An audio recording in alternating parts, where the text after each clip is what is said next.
Muy buenas, un cordial saludo a todos los oyentes de Radio Madre de Dios. Continuamos con nuestro repaso del Catecismo de la Iglesia Católica. Mi nombre es Luis y soy colaborador de Radio Madre de Dios. En el primer programa, que fue la introducción al mismo, vimos la importancia de la formación católica de los laicos, ya que ello nos determinará en nuestras decisiones de vida. Definimos la conciencia, vimos la necesidad de obedecerla y que la misma debe estar bien formada. Por último, hicimos una introducción de los 4 pilares del catecismo. El primero, el credo; el segundo, la liturgia de los sacramentos; el tercero, los mandamientos; y el cuarto, el Padre Nuestro. Quisiera aclarar que cuando digo catecismo, me refiero al libro del catecismo, no a las clases de catecismo que tuvimos cuando chicos. Recordarles además que el catecismo es un conocimiento detallado y profundo, ya que abarca la doctrina católica, que debemos conocer para practicar adecuadamente nuestra fe. En este programa comenzaremos con el prólogo del catecismo, el cual viene a continuación de la introducción y el primer punto del catecismo. Dicho prólogo se basa en 3 versículos bíblicos, que son muy importantes, ya que estos 3 versículos serían los pilares básicos en que se quiere basar el catecismo. La primera cita bíblica del prólogo dice: Padre, esta es la vida eterna, que te conozcan a ti, el único Dios verdadero, y a tu enviado Jesucristo. Repetimos nuevamente: Padre, esta es la vida eterna, que te conozcan a ti, el único Dios verdadero, y a tu enviado Jesucristo. Juan capítulo 17, versículo 3.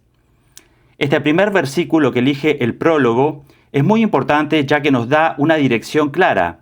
En esta búsqueda de la felicidad del hombre, nos da la respuesta de dónde encontrarla. Nos dice San Agustín en sus confesiones: nos has hecho para ti, y nuestro corazón está inquieto mientras no descansa en ti. El hombre ha sido creado para dar gloria a Dios, pero es imposible dar gloria a Dios sin conocerle. Por conocer, debemos entender que se refiere a un conocimiento tal en que no se distingue conocer y amar. Se refiere a un trato filial, con el corazón, en una oración interior, pero que además me lleva a hacer obras en el exterior. Es decir, que determina mi forma de actuar. Una vez que conozco a Dios, es imposible no amarle, porque descubro todo lo que hace por mí. Que siendo Dios, por ejemplo, vino al mundo para redimirnos, y que además se ha quedado con nosotros en un pequeño trozo de pan, muestra de su humildad y amor. Lo que me llena, por tanto, es conocer a Dios. Fijémonos en este pasaje: si alguno me ama, guardará mi palabra, y mi Padre le amará, y vendremos a él y haremos morada en él. Juan capítulo 14, versículo 23. Es muy significativo el que Dios more en nosotros, siendo templos vivos, como dice la Escritura. Qué importante tener a Jesús dentro nuestro para así poder irradiarlo a los demás. En esta búsqueda de Dios, quisiera reflexionar sobre una tendencia que podríamos tener frente a la lectura bíblica en lo que respecta a la interpretación, la cual es necesario esté de acuerdo con el magisterio de la Iglesia.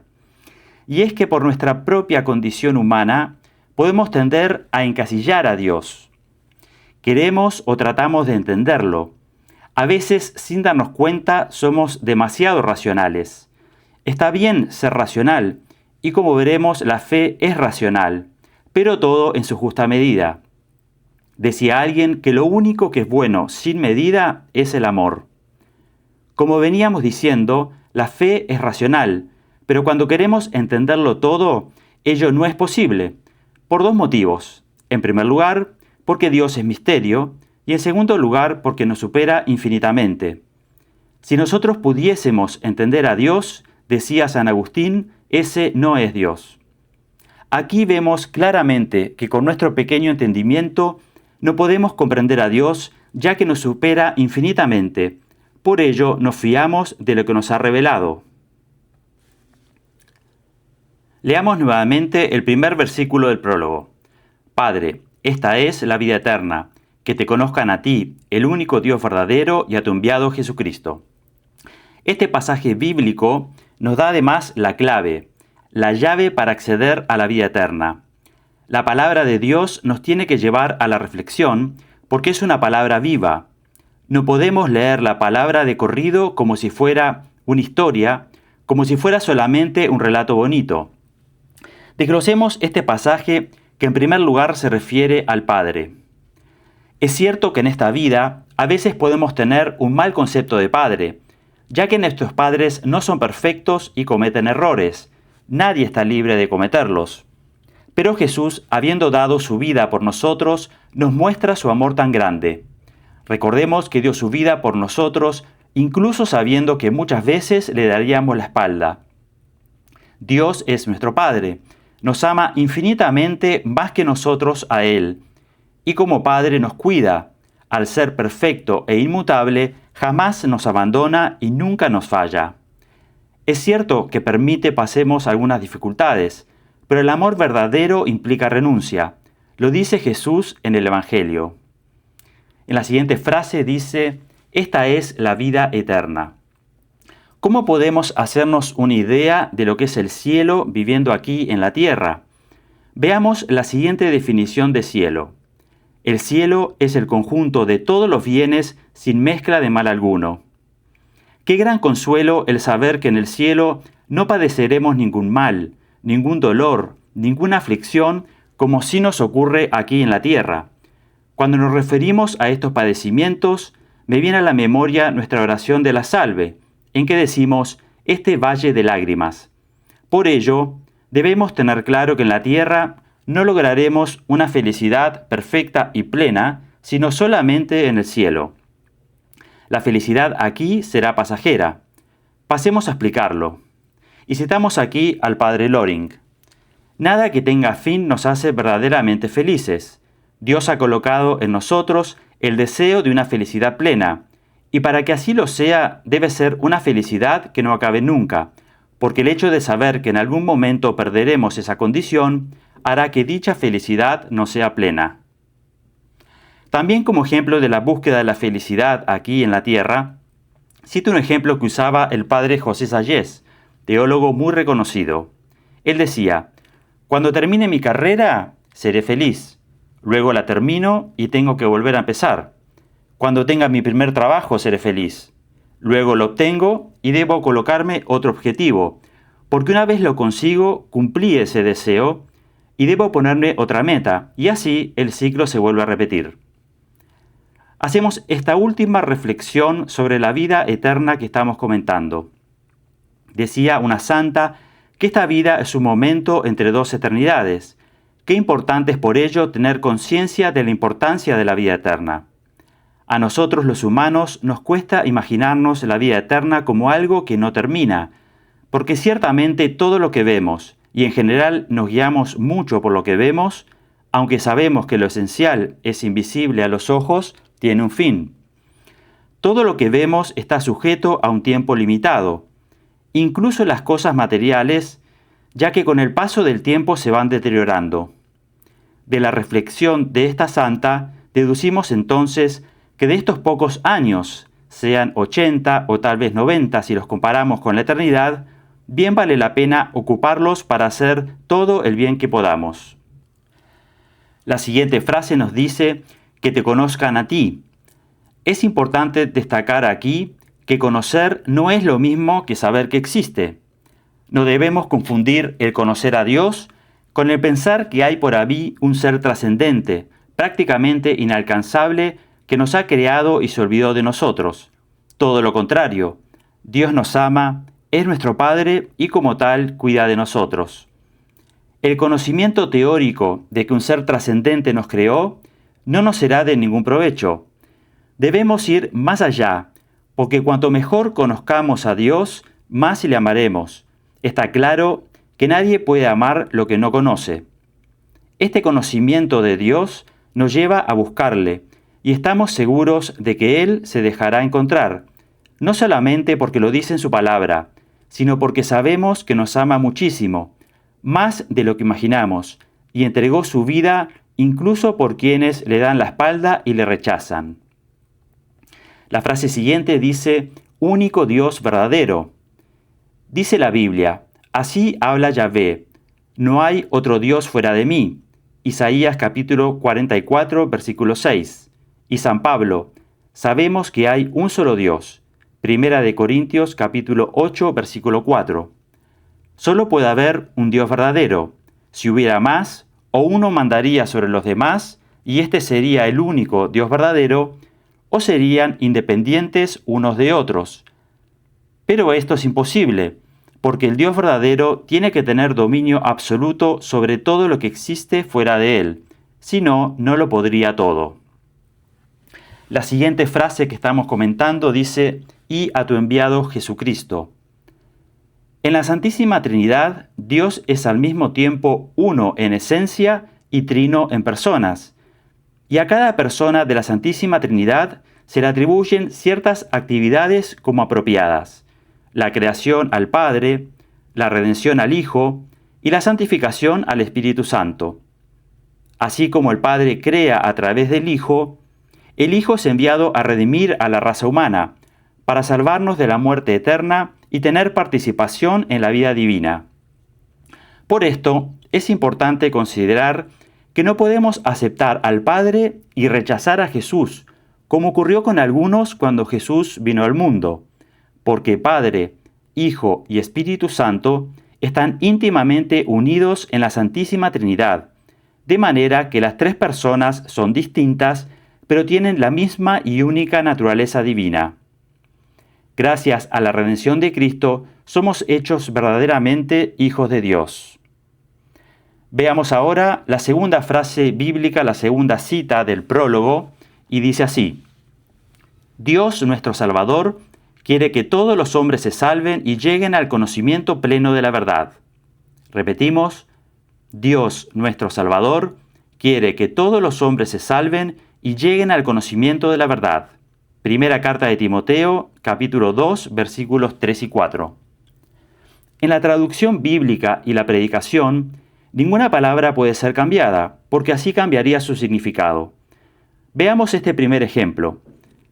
Es importante hacer las oraciones según su fórmula original.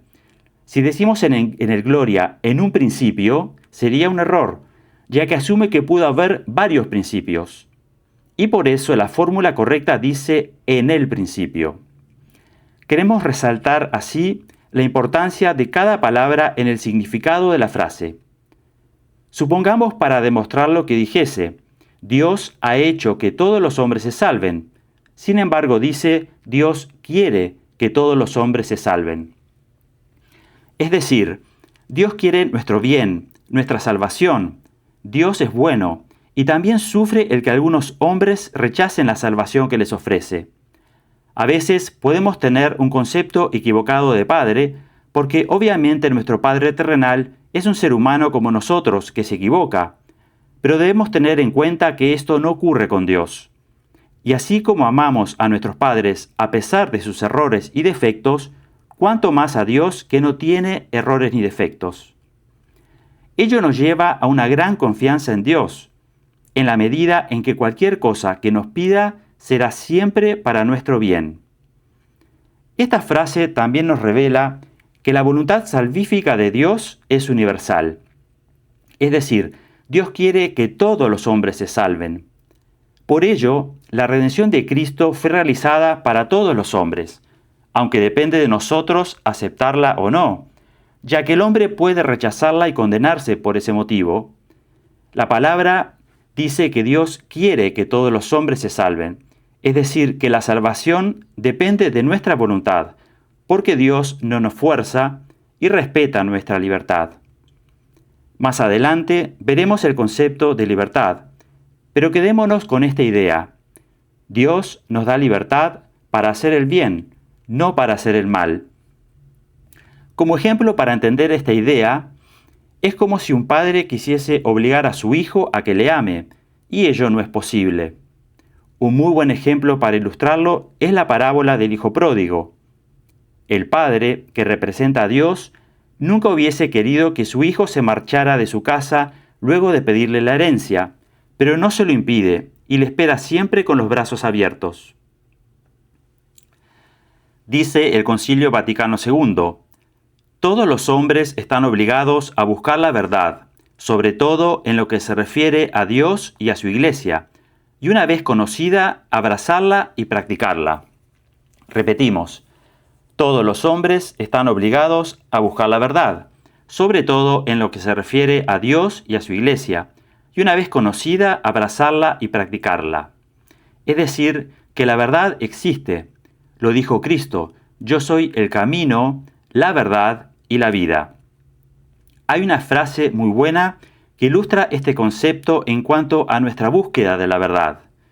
Y dice así, hay personas que buscan la verdad, les guste o no, pero otras personas buscan lo que les gusta, sea verdad o no. Esto es muy cierto. Como Dios quiere la salvación de todos los hombres, a todos les da la gracia suficiente que necesitan para alcanzar la vida eterna. Con la gracia suficiente, el hombre podría obrar el bien si quisiera. Vemos así claramente que Dios pone de su parte y el resto depende de nosotros. Dijo San Agustín, Dios que te ha creado sin ti, no te salvará sin ti. Pasemos ahora a la tercera frase bíblica, que es el tercer pilar de este prólogo. Dice la cita bíblica, no hay bajo el cielo otro nombre dado a los hombres por el que nosotros debamos salvarnos, sino el nombre de Jesús. Repetimos, no hay bajo el cielo otro nombre dado a los hombres por el que nosotros debamos salvarnos, sino el nombre de Jesús. Libro de los Hechos, capítulo 4, versículo 12. Nuestra primera reacción ante esta cita bíblica debería ser dar gracias. Claramente nos muestra aquí que Jesús es el camino de salvación. Y según esta cita desarrollaremos dos conceptos para explicarla. El primero, el concepto de redención, para comprender mejor que la redención fue necesaria. Y en segundo lugar, la confianza que debemos tener en Dios. Veremos el primer punto, comprender el concepto de redención. Redimir del pecado es rescatar a precio. Desde el pecado original que cometieron Adán y Eva, las puertas del cielo estaban cerradas y nadie podía entrar allí. Por los méritos de la redención de Jesucristo, se nos perdonan todos nuestros pecados y se nos abren las puertas del cielo. Nuestros primeros padres, por tanto, por el pecado original, rompieron su amistad, es decir, su unión con Dios, y se creó una brecha insalvable para el hombre. Dice la palabra de Dios en el Salmo 49, versículo 8, si nadie puede redimirse ni pagar a Dios por su rescate. Y citaré aquí el siguiente razonamiento del padre Loring.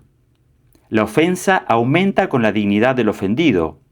No es lo mismo en este caso ofender a un ser humano que al mismo Dios. Al ser el pecado ofensa a un Dios infinito, su malicia es infinita. No podía repararse por un mero hombre. Por eso Dios se hizo hombre para ser hombre Dios y así reparar la ofensa del hombre. Esta brecha solamente podía ser restablecida nuevamente por Dios. Por eso fue absolutamente necesaria la encarnación, muerte y resurrección de Jesús, ya que Él, como verdadero Dios y verdadero hombre, por medio de su sacrificio en la cruz, satisfizo esta ofensa infinita hecha a Dios por el hombre. Recordemos aquí que una vez que Adán y Eva pecan, Dios como Padre bueno les ofrece la salvación a través de la redención de Cristo. Y nos ofrece esta redención por el amor que nos tiene y porque se apiada de nuestra debilidad. Este es el motivo por el que solamente Cristo puede salvar.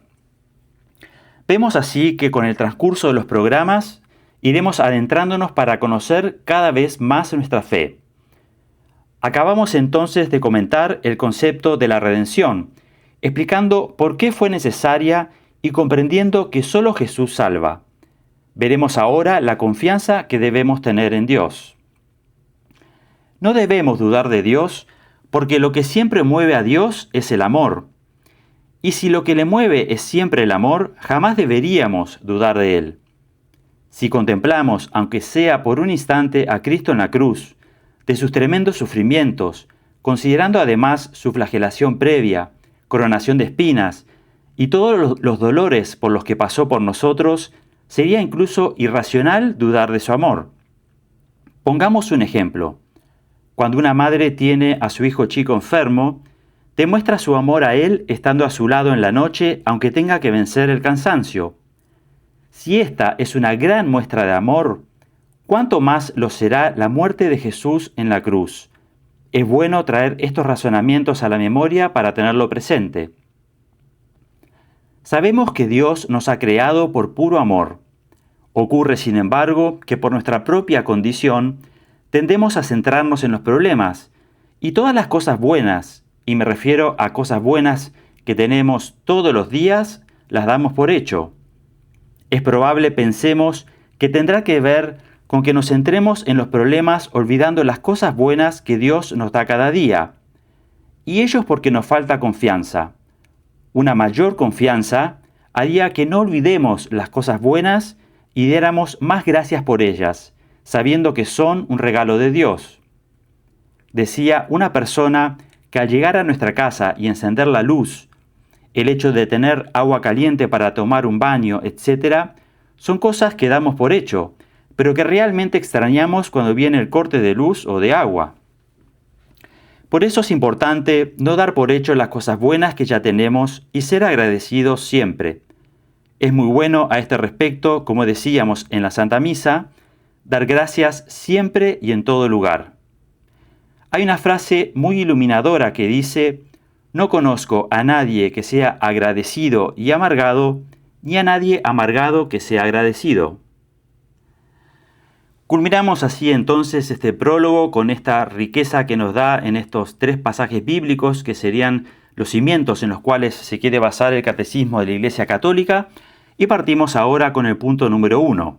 Dice así: Dios, infinitamente perfecto y bienaventurado en sí mismo, en un designio de pura bondad, ha creado libremente al hombre para hacerle partícipe de su vida bienaventurada. Por eso, en todo tiempo y en todo lugar, se hace cercano del hombre. Le ayuda, le llama y le ayuda a buscarle, a conocerle y a amarle con todas sus fuerzas. Convoca a todos los hombres que el pecado dispersó, a la unidad de su familia, la Iglesia. Para lograrlo, llegada la plenitud de los tiempos, envió a su Hijo como Redentor y Salvador. En Él y por Él, llama a los hombres a ser, en el Espíritu Santo, sus hijos de adopción, y por tanto los herederos de su vida bienaventurada. Ya que este primer punto es largo, vamos a dividirlo por sus diferentes frases. Primero nos habla de los atributos de Dios. Es infinitamente perfecto, a diferencia de nosotros que somos seres limitados. El ser perfecto implica también que no tiene carencia de nada. Es imposible concebir que nada lo pueda hacer mejor. Es bienaventurado en sí mismo, es decir, es infinitamente feliz, es amor, es la bondad pura, es eternamente santo. Las Escrituras nos hablan de los atributos de Dios, pero también con la razón podemos conocer la existencia de Dios, al ver el universo o incluso vernos a nosotros mismos, reflexionar sobre todos nuestros órganos, la función de cada uno, cómo se interrelacionan, etc. Nos da idea de un orden, y cuando hay orden hay una inteligencia detrás. Nos dice que por pura bondad, teniéndolo todo sin necesidad de hacerlo, ha creado libremente al hombre. Es importante tener claro que dependemos de Él.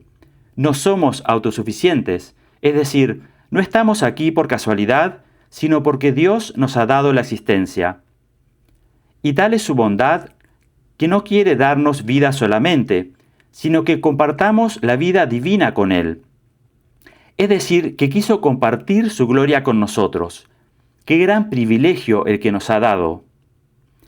El saber estas cosas es una tremenda motivación a darnos por entero, a realizar nuestras tareas con amor, porque sabemos que nuestras obras no quedarán muertas, sino que trascenderán en el tiempo. Venimos del amor de Dios y vamos hacia Él. Solo cuando uno sabe que viene del amor y vuelve al amor, es capaz de dar lo mejor de sí mismo. Por ello, el hombre es distinto a los demás seres de la creación, que han sido llamados a la existencia, pero el hombre es el único que puede tener esta relación de amistad con Dios. También dice luego el texto que nos llama y ayuda a buscarle, conocerle y amarle. Aquí nos muestra que el primer interesado en esta relación de amor es Él mismo. Es probable sintamos que nosotros hemos avanzado en la amistad con Él, pero en realidad es que Él ha incitado en nosotros el buscarle y también nos ayuda cuando personas de nuestro entorno, sean familiares, amigos, por medio de la iglesia, etc., nos incentivan a acercarnos a Dios.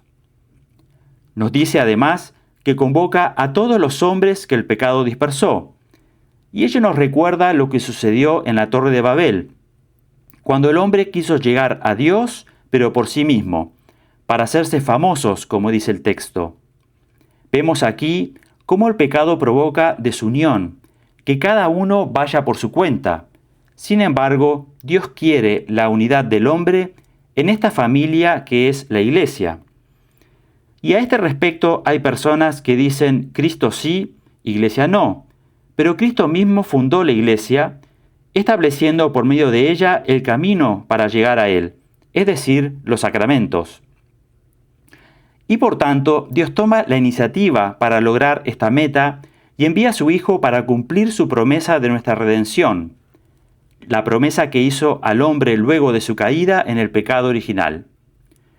Destaquemos aquí que a pesar de que pase el tiempo y parezca que Dios se haya olvidado, no es así. Él siempre cumple sus promesas. Lo vemos en muchos pasajes de la Escritura. La descendencia de Abraham, a pesar de la esterilidad de su esposa, San José, un pobre carpintero de Nazaret, cuando parecía que había casi desaparecido la descendencia del rey David, por citar algunos ejemplos. Por último, nos dice el texto que por el Espíritu Santo nos hace hijos adoptivos. Esto es impresionante, porque siendo creados a imagen y semejanza de Dios, nos hace participar de su divinidad, ser hijos de Dios, y siendo hijos, herederos de Dios. Es decir, de la no existencia nos llama a ser sus hijos adoptivos. Por tanto, este texto nos debe animar a responder a Dios cuando nos llama, sin dejar para mañana nuestra conversión, ya que Dios desea llenar nuestra vida de bendiciones, como decimos en la oración de la salve, para que seamos dignos de alcanzar las promesas y gracias. Para finalizar, quisiera alentarles a la lectura asidua del Catecismo de la Iglesia, y como dijimos en el primer programa, a modo de ejemplo, se podría leer 2 o 3 puntos al día. Muchas gracias por su atención. Les envío un saludo cordial a todos los oyentes de Radio Madre de Dios. Que la Virgen Santísima les proteja y bendiga siempre, y hasta la próxima emisión si Dios quiere.